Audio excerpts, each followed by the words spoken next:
चला आपण लेक्चरला स्टार्ट करूया. लास्ट लेक्चरला आपण सर्व्हिस डिझाईन मॉडेल्स काय असतात, त्याचे आस्पेक्ट्स काय असतात किंवा त्याच्या रिलेटेड आपण थोडेसे पॉईंट्स बघितले होते. तर आजच्या लेक्चरला आपल्याला बघायचं आहे सर्व्हिस डिझाईन प्रोसेसेस कोणत्या कोणत्या असतात, त्याच्या अंडर सब पॉईंट्स किती आहेत ते आपल्याला बघायचे आहे. तर सर्व्हिस डिझाईन प्रोसेसच्या अंडर जो फर्स्ट पॉईंट येतो तो असतो service catalogue management. Service catalogue management कशाला म्हणतात तर बघा, a service catalogue is a structured database. Service catalogue कशाला म्हणतात? Service catalogue is a structured database or structured document with accurate information on all active services in service operation phase. Okay, service operation phase मध्ये जेवढ्या तुमचे active services आता आहेत व त्या active सर्व्हिसेसचं केलेलं ॲक्युरेट डॉक्युमेंटेशन किंवा ॲक्युरेट स्ट्रक्चर्ड मध्ये केलेलं documentation, that is your service catalogue. Okay, मग सर्व्हिस कॅटलॉग म्हणजे काय असं समजलं की तुमचे जे ऍक्टिव्ह सर्व्हिसेस आहेत त्यांचं स्ट्रक्चर्ड वेनं केलेलं documentation, that is your service catalogue. Okay, आता सर्व्हिस कॅटलॉग मॅनेजमेंट मध्ये काय केलं जातं तर जी क्रिटिकल इन्फॉर्मेशन आहे, ओके, जे क्रिटिकल इन्फॉर्मेशन आहे ती कशी केली जाते, स्टोअर केली जाते. ओके, मग त्यासाठी काय करावं लागतं तुम्हाला, सर्व्हिस कॅटलॉग मॅनेजमेंट अप्लाय करावं लागतं. मग त्याने काय दिलं बघा point, SCM provides critical information on a central on SCM provides useful information to both IT department and business.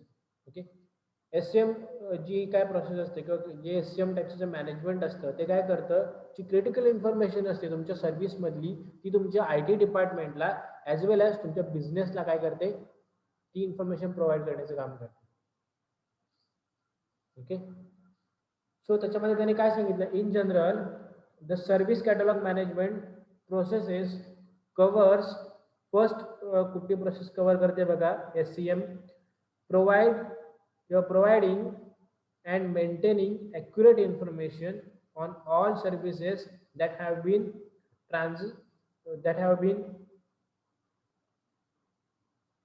tested into a live environment. Okay, त्याने काय सांगितलं बघा, ज्या काही ऍक्टिव्ह सर्व्हिसेस आहेत त्या सर्व्हिसेस बद्दल इन्फॉर्मेशन प्रोव्हाइड करण्याचं काम आणि त्या ऍक्टिव्ह सर्व्हिसेसला मेंटेन ठेवण्याचं काम SCM मध्ये केलं जातं. ज्या सर्व्हिसेस लाईव्ह कंडिशन्स मध्ये टेस्ट केल्या अशा सर्व्हिसेसना मेंटेन ठेवण्याचं काम आणि त्याच्याबद्दलची ॲक्युरेट इन्फॉर्मेशन देण्याचं काम काय करत असतं, SCM मेथड करत असते. ओके, त्याने सेकंड पॉईंट मध्ये काय सांगितलंय बघा, description of services and related service request type. म्हणजे त्या सर्व्हिसेस, स्पेसिफिक सर्व्हिसचं डिस्क्रिप्शन दिलं जातं त्याच्यामध्ये आणि काय त्या रिलेटेड कोणत्या सर्व्हिसेस आहेत त्यांच्या रिलेटेड जे टाईप्स आहेत ते टाईप्स पण मेन्शन केले जातात SCM मध्ये किंवा सर्व्हिस कॅटलॉग मध्ये. ओके, त्याच्यानंतर अजून कशाचं डिस्क्रिप्शन दिलं जातं बघा, त्याच्यामध्ये सर्व्हिस कॅटलॉग मॅनेजमेंट मध्ये कशाचं डिस्क्रिप्शन दिलं जातं, it gives a description of how to request a service, तुम्ही सर्व्हिससाठी कशी रिक्वेस्ट केली पाहिजे, and when the request shall be fulfilled, ती केलेली रिक्वेस्ट कधी फुलफिल येईल याच्याबद्दल पण इन्फॉर्मेशन सर्व्हिस कॅटलॉग मध्ये दिली जाते. ओके, सो या सगळ्या गोष्टी काय येतात सर्व्हिस कॅटलॉग मॅनेजमेंट मध्ये येतात. त्याच्यानंतर आपला जो नंतरचा जो पॉइंट आहे तो आहे सर्व्हिस लेवल मॅनेजमेंट. पहिला पॉईंट होता त्यातला सर्व्हिस कॅटलॉग मॅनेजमेंट, त्याच्यानंतरचा सेकंड पॉईंट आहे तो म्हणजे service level management. Service level management म्हणजे काय असतं बघा, service level agreement also known as SLA. Okay, service level मॅनेजमेंटला काय बोलतात, सर्व्हिस लेवल ॲग्रीमेंट असंही बोलतात किंवा त्याला SLA शॉर्ट फॉर्ममध्ये SLA असंही बोलतात. Okay, it is a written agreement between an IT service provider and customer. काय असतं सर्व्हिस लेवल मॅनेजमेंट किंवा सर्व्हिस लेवल ॲग्रीमेंट म्हणजे काय असतं, तर असं ॲग्रीमेंट किंवा सर्व्हिस लेवल मॅनेजमेंटमध्ये काय येतात, असे ॲग्रीमेंट्स येतात जे ॲग्रीमेंट सर्व्हिस प्रोव्हायडरमध्ये आणि कस्टमरमध्ये झालेले असतात. ओके, बघा त्याने काय दिलंय, it is a written agreement between an IT service provider and customer. म्हणजे IT सर्व्हिस प्रोव्हायडर आणि कस्टमरमध्ये जे ॲग्रीमेंट झालेले असतात ते काय येतात सर्व्हिस लेवल मॅनेजमेंटमध्ये व सर्व्हिस लेवल ॲग्रीमेंट्समध्ये येतात. ओके, काय त्यांनी सांगितलं बघा त्याच्यामध्ये, this agreement forms the basic against which service level achievements are monitored and reported. Okay, त्याच्यामध्ये ते काय सांगतात, तर ॲग्रीमेंटमध्ये काय सांगतात की कुठल्या लेवलची सर्व्हिस आम्ही अचीव केले किंवा कुठल्या लेवलच्या सर्व्हिसवर आम्ही मॉनिटरिंग करतोय आणि ती कस्टमरला प्रोव्हाइड करतोय. इन शॉर्ट काय, आम्ही कोणत्या लेवलची कोणत्या क्वालिटीची सर्व्हिस तुम्हाला देऊ शकतो याच्या रिलेटेड ॲग्रीमेंट असतं. Okay, that is your service level agreement. Okay, a service level agreement will typically define the warranty of a service is to deliver and describe the utility of service.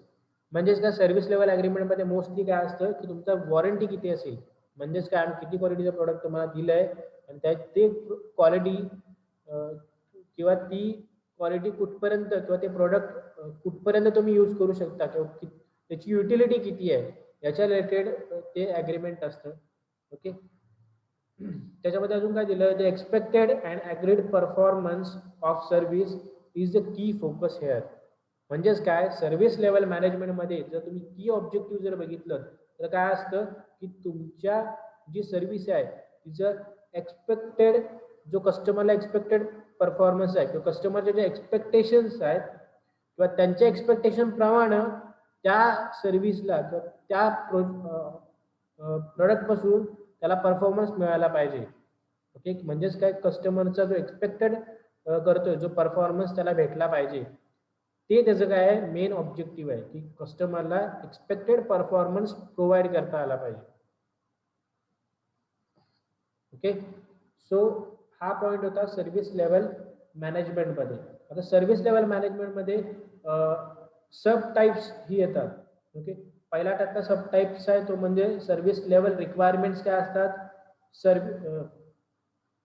Service level agreement, monitoring chart म्हणजे काय असतं. Okay, service level management improvement plan काय असतो किंवा process activities काय असतात, ह्या त्यातल्या सब पॉईंट्स येतात. त्यातला पहिला पॉईंट आहे सर्व्हिस लेवल मॅनेजमेंटमध्ये, तो म्हणजे सर्व्हिस लेवल रिक्वायरमेंट. ओके, तुम्ही ज्यावेळेस ॲग्रीमेंट करता ओके, ते ॲग्रीमेंटमध्ये त्यांच्या रिक्वायरमेंट काय आहेत याच्यावर प्रोडक्ट बनवलेलं असतं, म्हणून त्या रिक्वायरमेंटही काय केल्या जातात, मेन्शन्स केल्या जातात. That is your service level requirements. Okay, मग त्यातल्या प्रायमरी सर्व्हिसेस कोणत्या आहेत किंवा प्रायमरी रिक्वायरमेंट कोणत्या आहेत, सेकंडरी रिक्वायरमेंट कोणत्या आहेत, त्या मेन्शन केल्या जातात त्याच्यामध्ये. त्याच्यानंतर ते काय केलं जातं, त्या रिक्वायरमेंट प्रमाणे काय केलं जातं, मॉनिटरिंग चार्ट बनवला जातो. जो मॉनिटरिंग चार्ट तुमच्या कस्टमरच्या रिक्वायरमेंट काय असतो दाखवत असतो तुम्हाला, आणि तुम्ही कस्टमरला कशा रिक्वायरमेंट्स फुलफिल करून दिल्यात, त्याला जसा परफॉर्मन्स हवाय की नाही, तो मिळाला की नाही, ते त्या चार्ट म्हणून मिळत असतं किंवा तुम्हाला दिसत असतं. त्यालाच काय म्हणतात, सर्व्हिस मॉनिटरिंग चार्ट. ओके, किंवा सर्व्हिस लेवल मॉनिटरिंग चार्ट असे म्हणतात. त्याच्यानंतर सर्व्हिस इम्प्रूव्हमेंट प्लॅन म्हणजे काय, SIP असतं. कुठल्या लेवलला कसलं मॅनेजमेंट तुमचं झालं पाहिजे, कोणत्या लेवलला किती क्वालिटीचं मॅनेजमेंट तुम्ही केलं पाहिजे, कोणती अग्रीमेंट तुम्ही पास केली पाहिजे. मग ह्यामध्ये समजा तुम्हाला काहीतरी त्रुटी दिसल्या किंवा तुम्हाला काहीतरी डिबग्स दिसले, तर अशा वेळेस तुम्ही काय केलं पाहिजे, सर्व्हिस इम्प्रूव्हमेंट प्लॅन बनवला पाहिजे, जो प्लॅन तुमच्या सर्व्हिसने इम्प्रूव्ह करण्यासाठी कॅपेबल असेल. ओके, मग तो प्लॅनला काय म्हणतात, सर्व्हिस इम्प्रूव्हमेंट प्लॅन असं म्हणतात.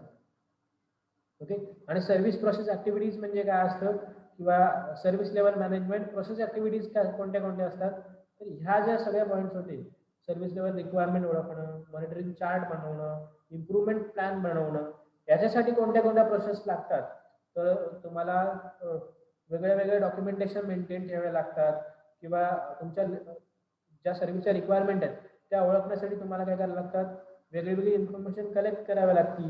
तुम्हाला एक्झिक्यूट म्हणजे ऑपरेशनल ज्या सर्व्हिसेस आहेत तुमच्या, त्या सर्व्हिसेस किंवा जुन्या सर्व्हिसेस चेंज कराव्या लागतात. ओके, किंवा त्या जुन्या सर्व्हिसेसला थोडंसं मॅनेज करावं लागतं, त्याला रिव्ह्यू करायला लागतं.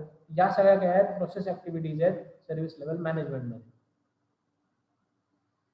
ओके, सो हा पॉईंट झाला सर्व्हिस लेवल मॅनेजमेंट म्हणजे काय असतं.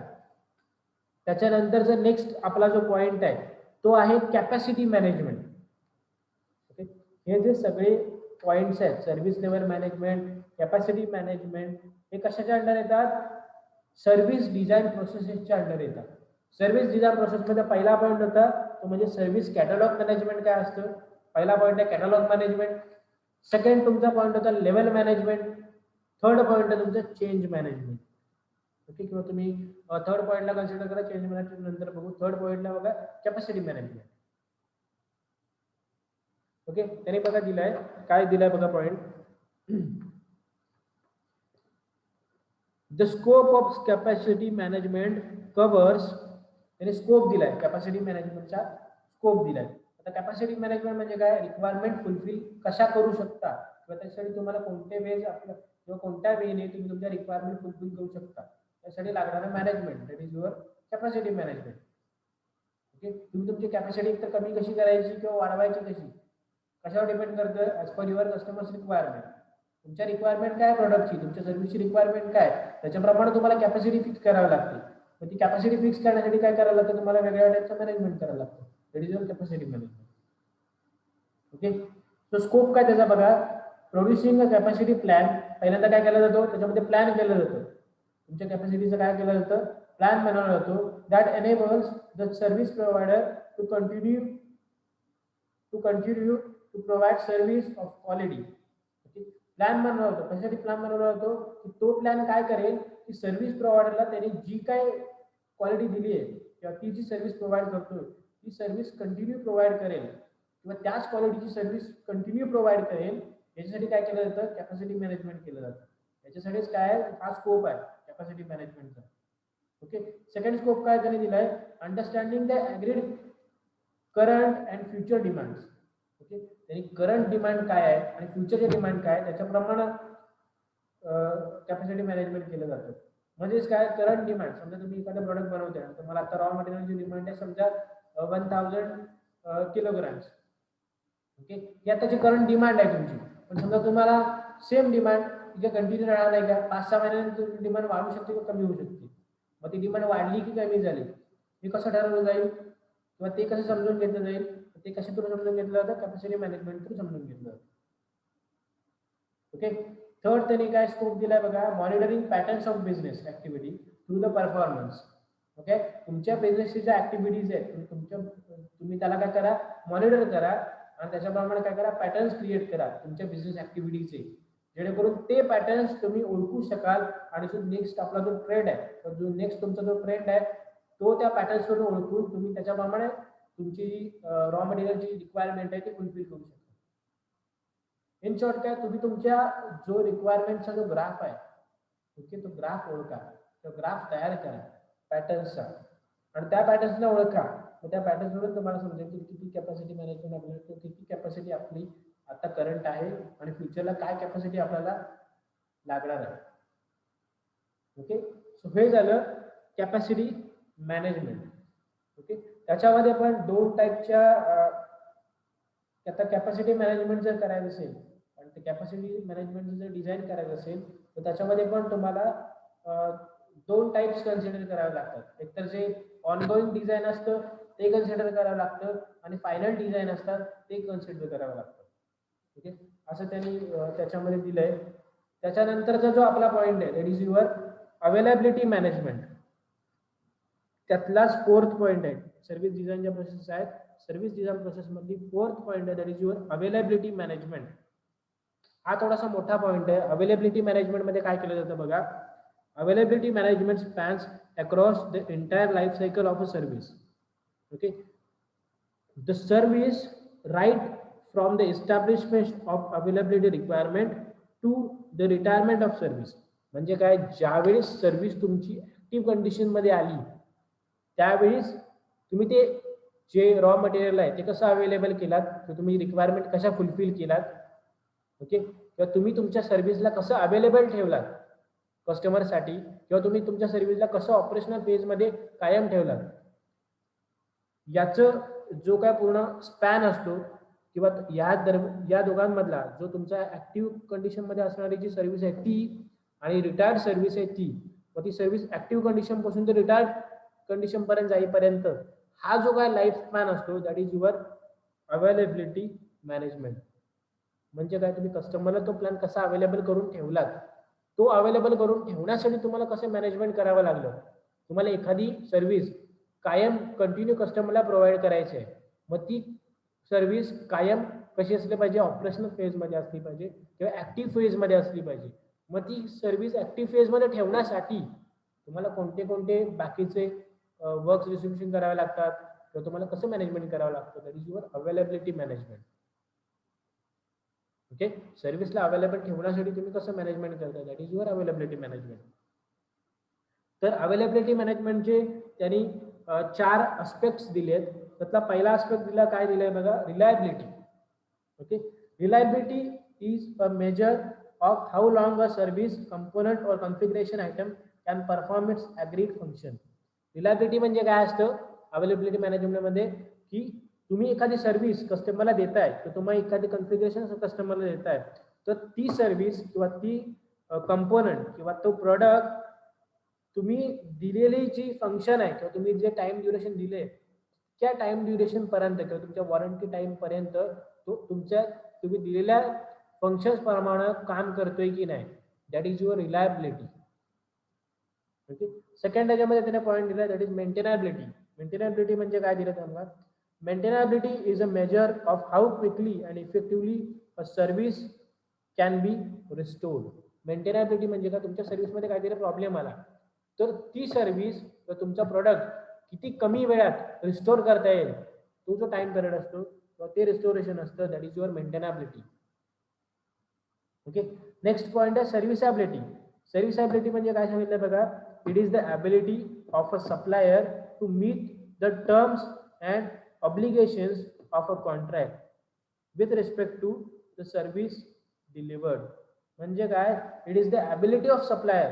त्यांनी काय सांगितलं, सर्व्हिसॅबिलिटी काय असतं, सप्लायरची ॲबिलिटी असते की त्यांनी ज्या टर्म्स अँड कंडिशन दिल्यात किंवा त्यांनी जे ऑब्लिगेशन्स दिले with respect to that contract किंवा with respect to that service, okay, की त्यांनी ती सर्व्हिस कशी डिलिव्हर केले याच्या रिलेटेड जे ऑब्लिगेशन्स असतात, याच्या रिलेटेड जे टर्म्स अँड कंडिशन असतात, that is your serviceability. Okay, आणि फोर्थ त्यातला पॉईंट आहे, that is visual business functions.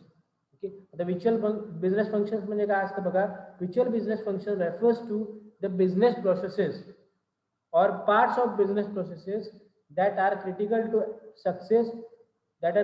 to success of business. Okay, असा पार्ट ज्या पार्टला आता तुम्ही क्रिटिकल फॅक्टर म्हणून कन्सिडर करताय, that part is your visual business function. Okay, तुम्ही ज्या पार्टला क्रिटिकल सक्सेस फॅक्टर म्हणून कन्सिडर करतात त्याला तुम्ही काय म्हणतात, व्हिज्युअल बिझनेस फंक्शन असंही बोलतात. ओके, त्याच्यामध्येच तुम्हाला काहीतरी डेफिनेशन्स दिल्यात. ओके, अवेलेबिलिटी मॅनेजमेंट मध्ये काय काय असतं, MTBF म्हणून असतं, MTBSI म्हणून असतं, MTRS म्हणून असतं आणि MTRR म्हणून असतं. या 4 डेफिनेशन्स तुम्हाला विचारू शकतात तुमच्या सर्व्हिस मॅनेजमेंटच्या रिलेटेड किंवा सर्व्हिस डिझाईन प्रोसेसच्या रिलेटेड. तुम्हाला जर 4 डेफिनेशन विचारल्या तर तुम्हाला या 4 डेफिनेशन द्यायच्या असतात. तर ती पहिली डेफिनेशन आहे MTBF म्हणजे काय असतं, मीन टाइम बिटवीन फेल्युअर. ओके, म्हणजेच काय असतं मीन टाइम बिटवीन फेल्युअर, कशाला म्हणतात आपण, it is the average time that a configuration item और IT service can perform its agreed function without interruption. म्हणजेच काय, मीन टाइम बिटवीन फेल्युअर कशाला म्हणतात आपण, ज्यावेळेस तुमची IT सर्व्हिस, ओके, किंवा तुम्ही जी सर्व्हिस प्रोव्हाइड करताय त्याचा एव्हरेज टाइम, कसला एव्हरेज टाइम, तुम्ही जी अग्रीड फंक्शन परफॉर्म करण्यासाठी जो तुम्ही टाइम दिलाय किंवा तुम्ही जो फंक्शन, आता समजा एक एक्झाम्पल तर तुम्हाला सांगतो, एखादा मोबाईल फोन आहे, त्याची वॉरंटी मिळाली मला 2 वर्ष. ओके, मग तो मोबाईल फोन 2 वर्ष कंटिन्युअस चालेल. ओके, 2 वर्ष त्याच्यामध्ये कुठलाही प्रॉब्लेम येणार नाही. मग तो जो 2 वर्षाचा लाईफ स्पॅन आहे त्या मोबाईल फोनचा, तो कसा असेल माझा, MTBF असेल, मीन टाइम बिटवीन फेल्युअर. 2 वर्षानंतर फेल्युअर त्या फोनमध्ये येऊ शकतं.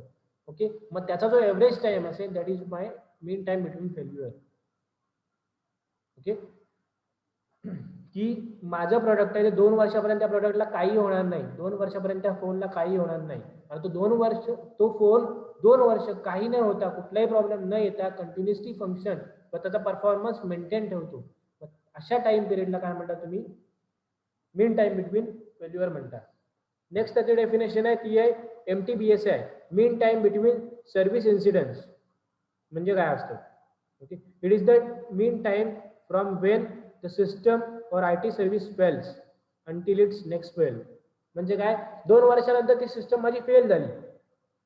ओके, फेल झाल्यानंतर मी काय केलं, ती पुन्हा रिपेअर केली आणि पुन्हा 1 महिन्यानंतर ती फेल झाली. म्हणजे काय, तो जो 1 महिन्याचा जो लाईफ स्पॅन आहे त्याला मी काय म्हणणार, मीन टाइम बिटवीन सर्व्हिस इन्सिडेंट्स. म्हणजे का, पहिल्यांदा सर्व्हिस ज्यावेळेस माझी परफॉर्मन्स 2 वर्षानंतर काय झाला होता, त्याचा संपला होता किंवा इफिशियंटली परफॉर्म करत नव्हता माझा फोन. मग माझा काय, त्या फोनला काय झालं, काहीतरी प्रॉब्लेम निघाला. तो प्रॉब्लेम मी सॉल्व्ह करून घेतला 2 वर्षानंतर, पण तरी पण 1 महिन्यानंतर तोच सेम प्रॉब्लेम मला फेस करावा लागला. म्हणजेच काय, तो जो 1 महिन्याचा लाईफ स्पॅन आहे, पहिल्यांदा रिपेअरिंग केलं होतं तेव्हा आणि परत पुन्हा दुसऱ्यांदा तोच प्रॉब्लेम आला तेव्हा, तो जो 1 महिन्याचा लाईफ स्पॅन आहे त्याला काय म्हणतात, mean time between service incidents. म्हणजे काय, सर्व्हिसमध्ये तुमचे इन्सिडेंट घडले किंवा प्रोडक्टमध्ये इन्सिडेंट झाले. ओके, त्याला म्हणतात mean time between incident. Third point बघा त्याच्यामध्ये कोणता आहे, MTRS. म्हणजे काय, mean time to restore the service. Okay, mean time to restore the service म्हणजे काय, it is the average time taken to restore the IT service. एखाद्या IT सर्व्हिसला रिस्टोरेशन साठी किती वेळ लागतो, that is your mean time to restore the service. Okay, next point आहे त्यातला MTRR. MTRR म्हणजे काय असतं, मीन टाइम टू रिपेअर. ओके, कुठल्याही गोष्टीला रिस्टोर करता म्हणजे काय, कम्प्लिटली चेंज करून देतात तुम्हाला. त्यातला तुमचा फोन समजा रिस्टोर केला, it means what, completely breakdown, completely break झाला असेल, समजा तुमची बॉडी ब्रेक झाली असेल, आतमधलं फंक्शनिंग खराब झालं असेल. ओके, तर त्याला काय करतात, त्या फोनला कम्प्लिटली रिस्टोर केलं जातं. आणि रिपेअर केलं जातं म्हणजे काय केलं जातं, तर एकच दुसरा पार्ट खराब झालाय, मग तो पार्ट केला जातो, चेंज केला जातो, that is your repairing process. Restoration म्हणजे काय, मल्टिपल कंपोनेंट खराब झालेत, आता जवळजवळ पूर्ण सिस्टम तुम्हाला चेंज करायला लागते, that is your restoration of your phone. Repairing म्हणजे काय असतं, एका दुसरा पार्ट फक्त खराब झाला, that is your repairing. Okay, तो रिपेअरिंग साठी लागणारा जो वेळ असतो किंवा एव्हरेज टाइम असतो त्याला काय म्हणता तुम्ही, mean time to repair, MTTR. Okay, हा पॉईंट होता अवेलेबिलिटी मॅनेजमेंट म्हणजे काय असतं. ओके, तुमचा जो नेक्स्ट पॉईंट आहे त्यातला तो आहे IT सर्व्हिस कंटिन्युटी मॅनेजमेंट. पहिल्यांदा आपण काय बघितलं होतं, सर्वात फर्स्ट पॉईंट बघितला होता तो म्हणजे कॅटलॉग मॅनेजमेंट. सेकंड पॉईंट बघितला होता लेवल मॅनेजमेंट. थर्ड पॉईंट बघितला होता कॅपॅसिटी मॅनेजमेंट. फोर्थ पॉईंट आपण बघितला होता अवेलेबिलिटी मॅनेजमेंट. आणि फिफ्थ पॉईंट आहे तुमचं कंटिन्युटी मॅनेजमेंट. कंटिन्युटी मॅनेजमेंट म्हणजे काय असतं, की तुमच्या सिस्टममध्ये कुठले तरी मेजर इन्सिडेंट्स किंवा नॅचरल कॅलॅमिटीज मध्ये जे कॉज होतात किंवा जे इंटरप्शन होतं, तर ते इंटरप्शन वर तुम्ही प्रॉब्लेम किंवा त्याच्यावर सोल्युशन फाइंड करून तुम्ही तुमच्या प्रोसेसला कंटिन्युअस ठेवता. ओके, त्यावेळेस जे तुम्ही प्रॉब्लेम्स किंवा त्या प्रॉब्लेम्सला सॉल्व्ह करण्यासाठी तुम्ही जे मॅनेजमेंट अप्लाय करता किंवा त्यासाठी जे लागणारे एफर्ट्स घेता, that efforts is your continuity management. तुम्ही प्रोसेसला कंटिन्युअस ठेवण्यासाठी, सर्व्हिसला कंटिन्युअस ठेवण्यासाठी घेतले जाणारे एफर्ट्स किंवा तुम्ही ज्या वेळेनं तो प्रॉब्लेम सॉल्व्ह करता आणि तुमच्या प्रोसेसला कंटिन्यू ठेवता, that management is your continuity management. Okay, तर कंटिन्युटी मॅनेजमेंटच्या की ऍक्टिव्हिटीज कोणत्या कोणत्या आहेत बघा. इनिशियलायझेशन. ओके, इनिशियलायझेशन म्हणजे काय असतं, त्याच्यामध्ये तुम्ही जे रेफरन्सेस असतात वेगळे वेगळे किंवा प्रोजेक्ट जे प्लॅनिंग असतात किंवा रिसोर्स अलोकेशन केलं जातं. ओके, त्याच्यानंतर रिक्वायरमेंट अँड स्ट्रॅटर्जी. तुम्ही काय केलं जातं, त्याच्यामध्ये रिक्वायरमेंट आणि स्ट्रॅटेजीज ओळखल्या जातात. त्याच्यानंतर त्या रिक्वायरमेंट स्ट्रॅटेजीजना इम्प्लिमेंट केलं जातं, म्हणजे इम्प्लिमेंटेशन. आणि 4th फेजमध्ये काय होतं, ऑपरेशन परफॉर्म केलं जातं किंवा ऑनगोईंग ऑपरेशन किंवा कंटिन्यू सर्व्हिस तुम्ही प्रोव्हाइड केली जाते. ओके, या की ऍक्टिव्हिटीज कंटिन्युटी मॅनेजमेंटच्या सिंपल पॉईंट आहेत तुम्हाला. त्याच्यानंतर त्याच्यामध्येच 6th पॉईंट आहे, तो म्हणजे सिक्युरिटी मॅनेजमेंट. कंटिन्युटी मॅनेजमेंट झालं, त्याच्यानंतरचा पॉईंट आहे that is your security management. आता सिक्युरिटी मॅनेजमेंट म्हणजे काय असतं बघा.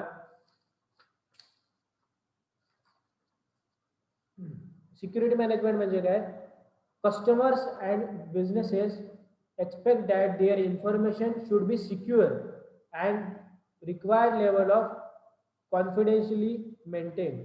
ओके, म्हणजे काय, तुमची जी इन्फॉर्मेशन आहे, ज्यावेळेस तुम्ही सर्व्हिस एखादी घेतलात, ओके, तुम्ही एखाद्या सर्व्हिसचे कस्टमर आहात, तर तुमची जी इन्फॉर्मेशन आहे त्याच्यासाठी काय लागते, तुम्हाला सिक्युरिटी लागते. तर तुम्हाला असं वाटतं नेहमी कस्टमरला की माझी जी इन्फॉर्मेशन मी सर्व्हिस प्रोव्हायडरकडे दिली ती कशी असली पाहिजे, सिक्युअर असली पाहिजे, तर ती इन्फॉर्मेशन कॉन्फिडेन्शियल असली पाहिजे. ओके, मग त्याच्यासाठी जे तुम्ही मॅनेजमेंट करता that is your security management. ती कॉन्फिडेन्शियलिटी जी असतं ते मेंटेन ठेवण्यासाठी किंवा तुमची इन्फॉर्मेशन सिक्युअर ठेवण्यासाठी जे मॅनेजमेंट केलं जातं किंवा ज्या काही गोष्टी किंवा असं तुम्ही वेगळे फंक्शन्स अप्लाय केले जातात, तर त्या गोष्टींना किंवा तुम्ही त्या मॅनेजमेंटला तुम्ही काय म्हणता, इन्फॉर्मेशन सिक्युअर ठेवण्यासाठी जे मॅनेजमेंट केलं जातं that is your information security management. Okay, मग ते इन्फॉर्मेशन सिक्युरिटी मॅनेजमेंटचं फ्रेमवर्क येतं. मग त्या फ्रेमवर्कमध्ये काय असतं, पहिला असतं मेंटेन, प्लॅन, इव्हॅल्युएट आणि इम्प्लिमेंट, असे 4 सिक्युरिटी फ्रेमवर्कमध्ये कंपोनंट आहेत. मेंटेन म्हणजे काय केलं जातं, तुमची सिक्युरिटी किंवा तुमची जी इन्फॉर्मेशन आहे ती मेंटेन ठेवली जाते, त्याच्यामध्ये कुठलीही कमी जास्त इन्फॉर्मेशन होत नाही, किंवा इन्फॉर्मेशन लीक होत नाही, ती मेंटेन ठेवली जाते. सेकंड म्हणजे काय, ती मेंटेन ठेवण्यासाठी त्याच्याबद्दल ती मेंटेन समजा अजून तुमची इन्फॉर्मेशन त्याच्यामध्ये एक्स्ट्रा वाढली तर त्याच्यासाठी काय केलं जातं, ती इन्फॉर्मेशन मध्ये सिक्युअर ठेवायचे. मग त्याच्यासाठी काय केलं जातं, प्लॅन केला जातो. ओके, तो प्लॅन काय केला जातो, नंतर इव्हॅल्युएट केला जातो, जेणेकरून एक्स्ट्रा आलेली इन्फॉर्मेशन माझी पुन्हा सिक्युअर राहील.